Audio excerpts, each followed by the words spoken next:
Today we're gathering around the campfire with Floyd, a QHS member whose life is as exciting and grounding as a hike through the mountains. But what trails did he tread to reach these heights?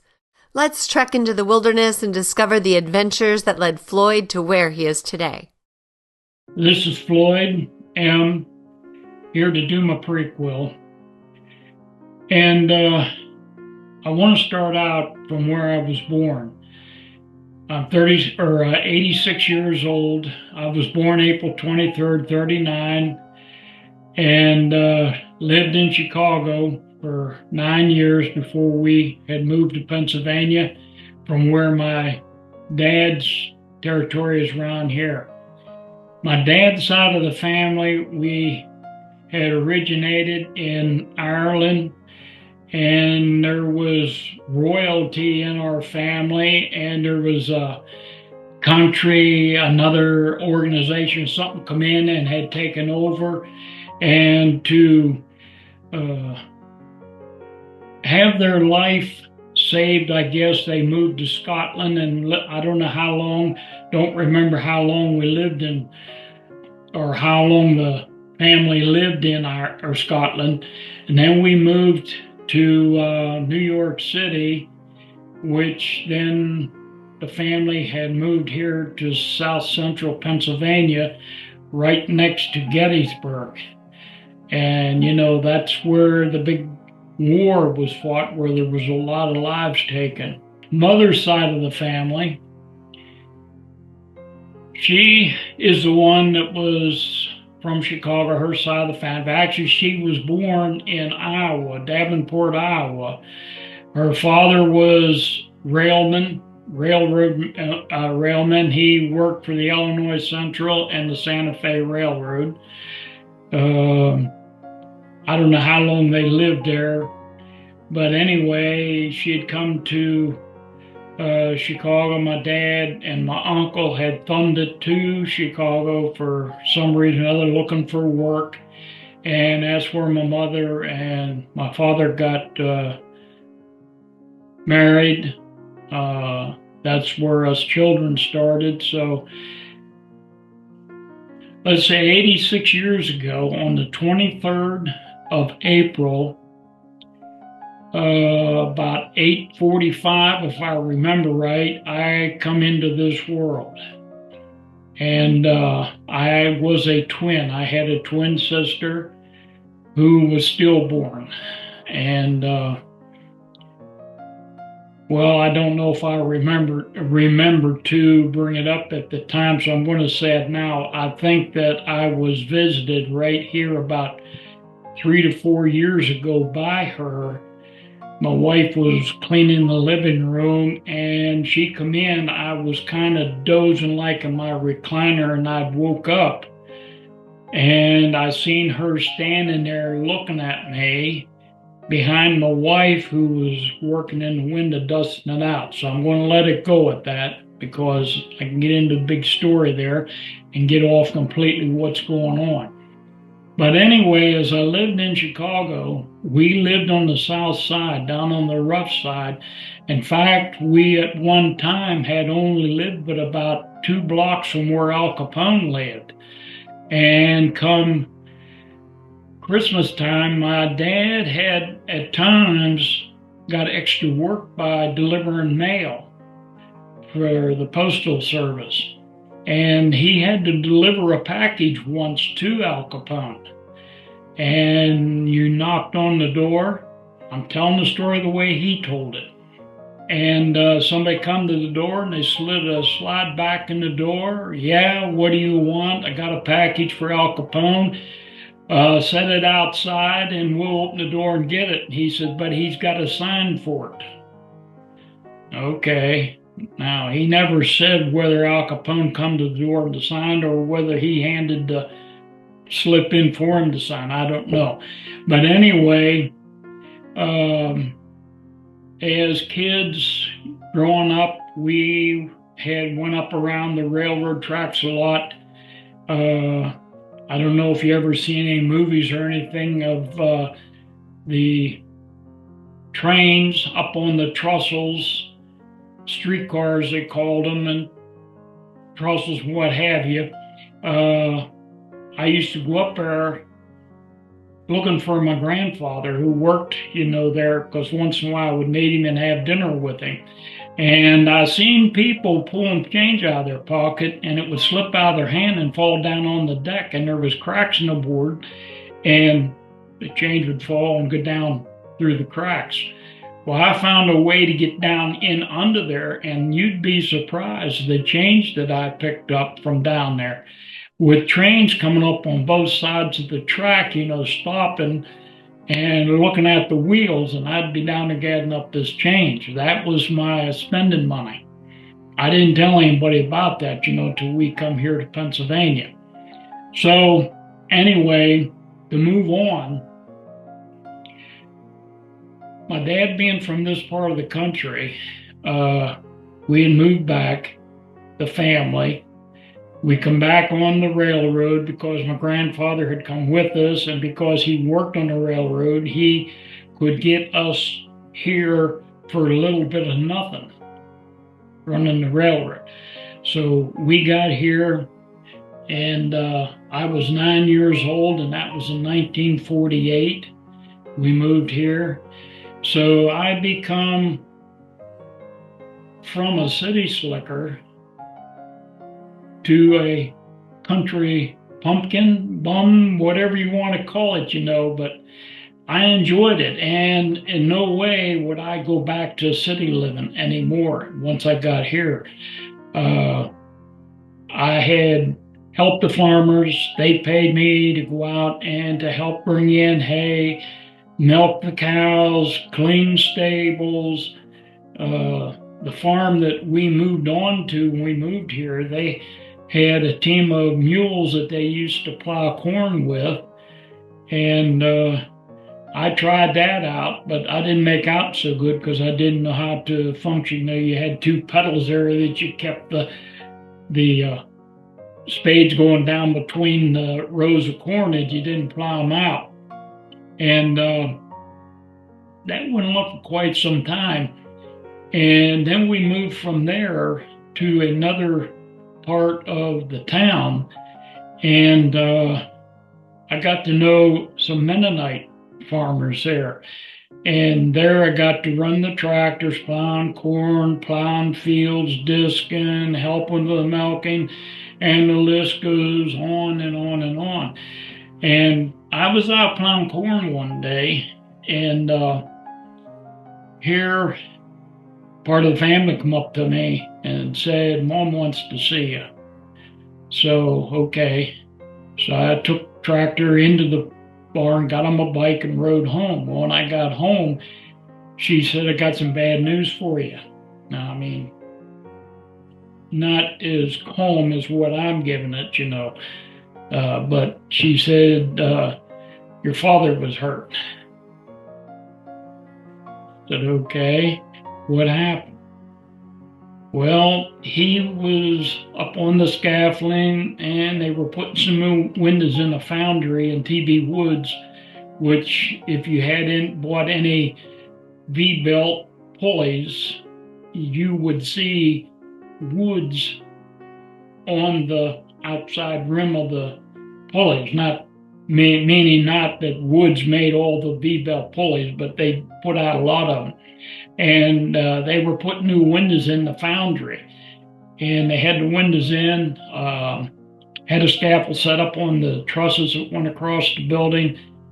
And anyway, he was taking the scaffolding down, and it gave way with him, and he fell about 18 feet down on some cast iron cast that they made the pulleys with, in a sitting position, and broke his back in two places.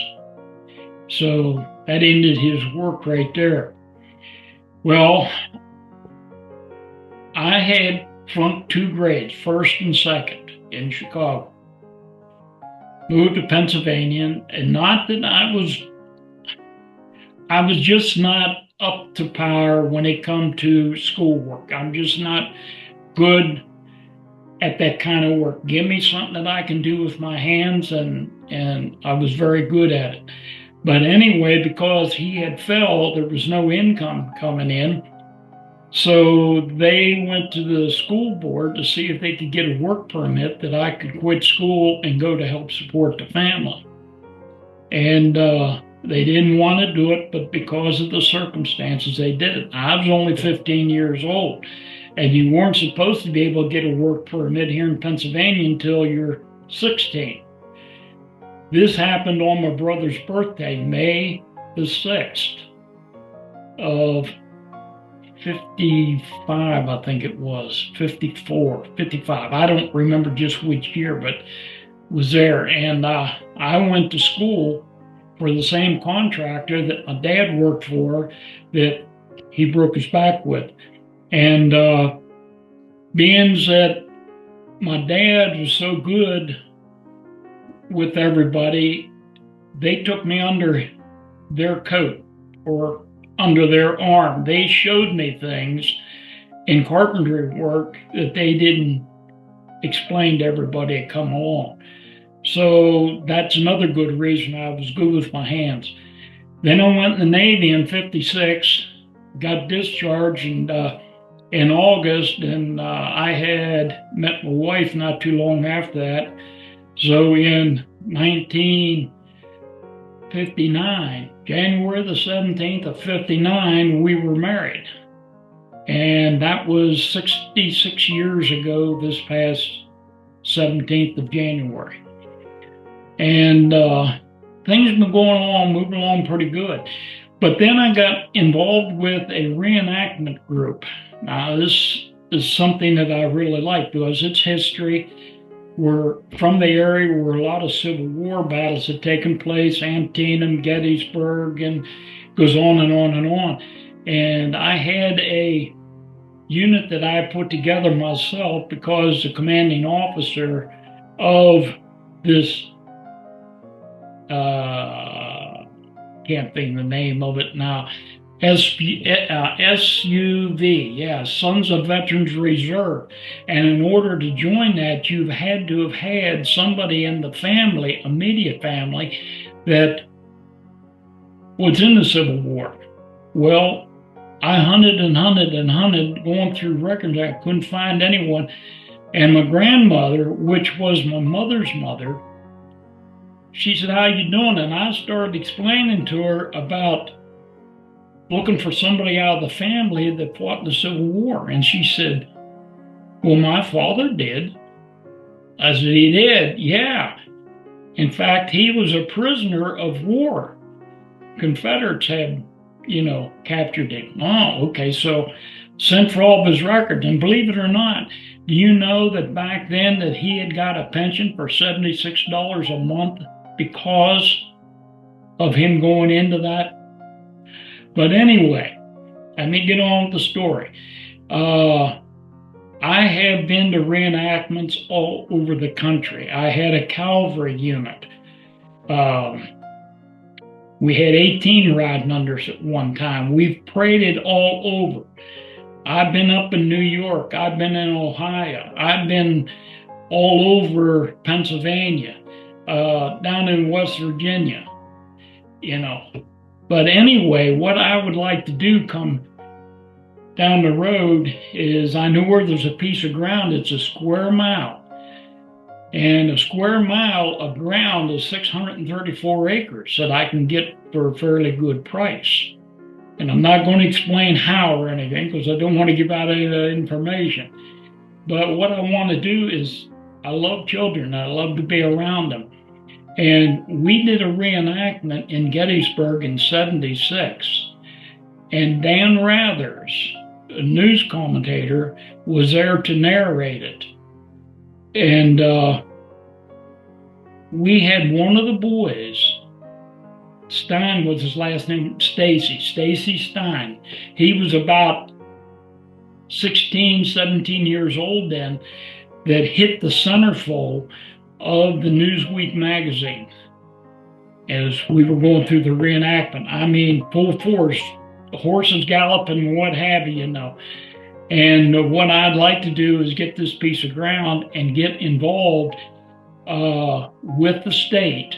If I can find a state police that was mounted with the Pennsylvania Mounted Police that did drills and go through the episode of getting kids involved that maybe had trouble with the law or trouble with their family or what have you, and bring them in, that we can teach them there's more to life than getting in trouble.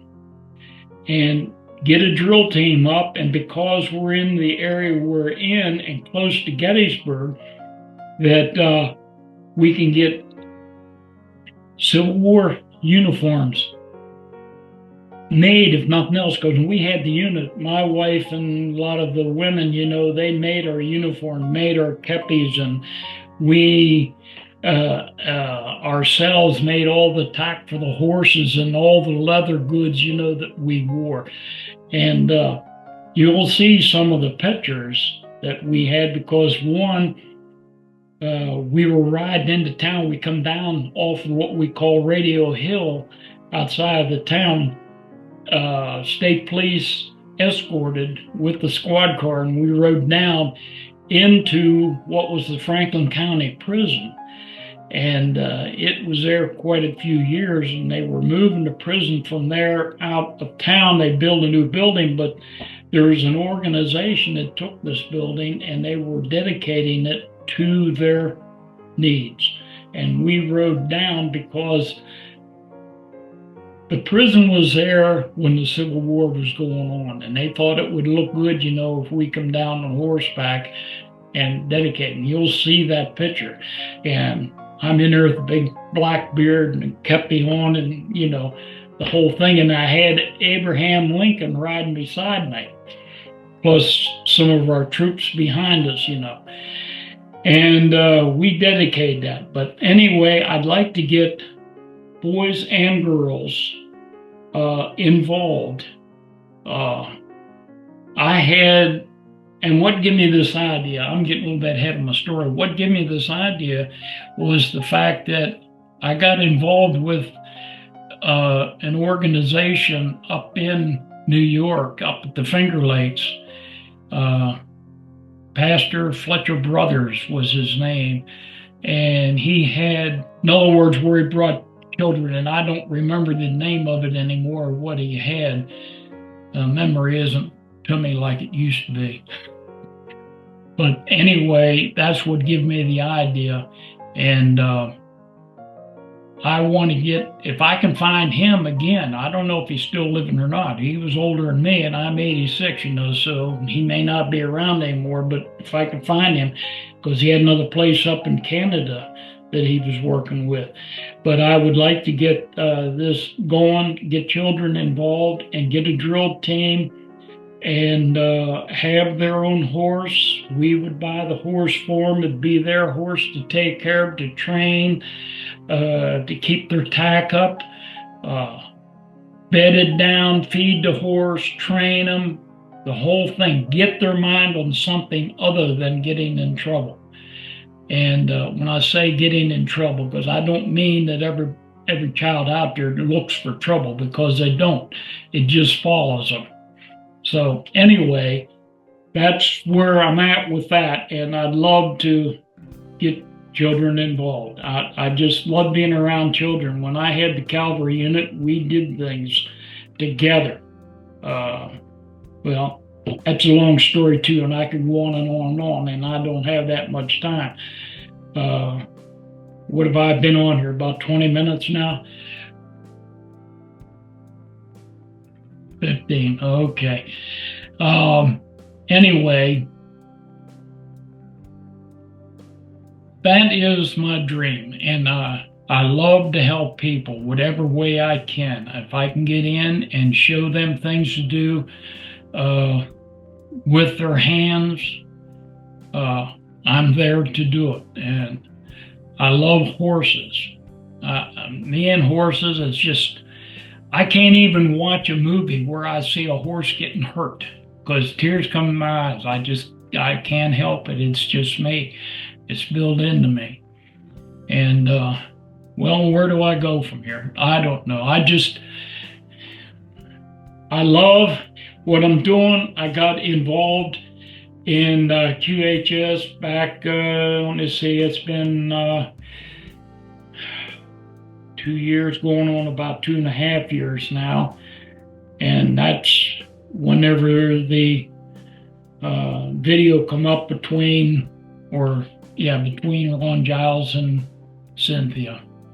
And it wasn't long after I seen that movie, and I know you were involved there also, because I've talked to you before I ever got on here.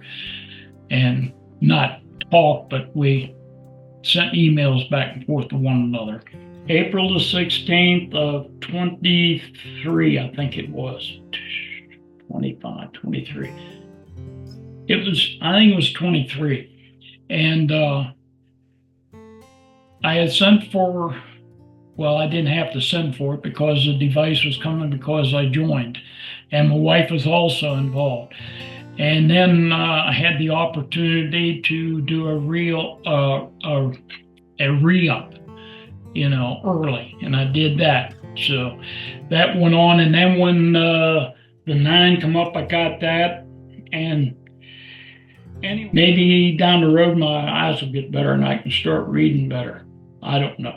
But anyway, I'm glad that I joined QHS. It has done a lot for me. A lot of people think I'm crazy when I try to explain to them, what it's doing. I got family members that just, well, when we see you getting healed, then we'll join. That's the answer I get. But anyway, QHS is a good organization. I love it, and I'm glad that I'm in there. And I'm going to let it go at that and wind down. Thank you. Join us on the Prequel, where every story matters and every voice is heard. Because here at QHS, we're all about healing, learning, and growing together.